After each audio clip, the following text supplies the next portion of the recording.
Hello everyone, আসসালামু আলাইকুম। Welcome back to my channel. আমি নাকি চলে আসলাম আপনাদের মাঝে রান্নাঘর থেকে আরও নতুন একটি রান্নার ভিডিও নিয়ে।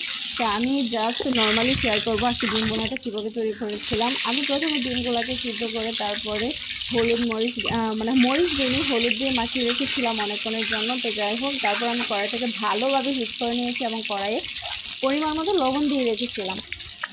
লবণ দেওয়া রাখার কারণে আমার ডিমগুলো নিচ দিয়ে লেগে যাবে না, ভালোভাবে হিট করেও নিয়েছি। যাই হোক, আমি এখানে অনেকগুলো ডিম নিয়ে নিয়েছি, দেখতেই পারতেছেন সবগুলো একসাথেই দিয়ে দিয়েছি আর কি।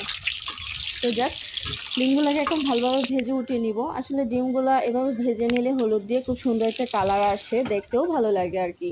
তো যাই হোক, তারপর আমি প্রথমে কড়াইয়ে দিয়ে দিলাম দুটো তেজপাতা, একটা তেজপাতা মাঝখান দিয়ে ছিঁড়ে নিয়েছি। তো তারপর আমি দিয়ে দিলাম পেঁয়াজ কুচি আর রসুন কুচি। রসুনটা ন্যাচারালি সবসময় বেটে দেওয়া হয়, আজকে আর বেটে দিলাম না, কুচি কুচি করে দিলাম। এভাবে দিলে খেতেও ভালো লাগে কামড়ের মধ্যে পড়ে এবং সুন্দর একটা ফ্লেভারও আসে।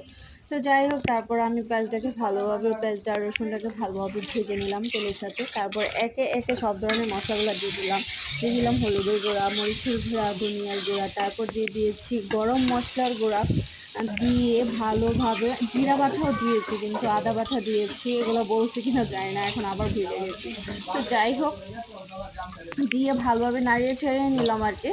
নিয়ে এখন আমি পরিমাণ মতো পানি দিয়ে দিয়েছি। পানি দিয়ে এখন আমি ঢাকনা দিয়ে ডেকে দিব। আসলে আমার সময় কম ছিল, তাই আপনাদের সাথে ভালোভাবে শেয়ার করতে পারলাম না, জাস্ট হালকা পাতলা মধ্যে যতটুকু শেয়ার করা যায় আর কি।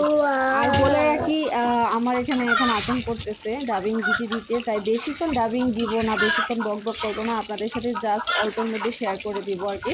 আর হ্যাঁ, তরকারিটার ফাইনাল লুক আমি আপনাদের সাথে শেয়ার করতে পারলাম না, এতটুকুর মধ্যেই সীমাবদ্ধ। কারণ আমার আরও অনেক রান্না ছিল আজকে দুপুরে, সেগুলোতে সময় দিতে হচ্ছিল, ফোকাস করতে হচ্ছিল, তাই আমি এই ডিম বোনাটা যতটুকু পারছি আর কি ততটুকুনের মধ্যেই রাখলাম আর কি, জাস্ট শেয়ার করলাম আর কি।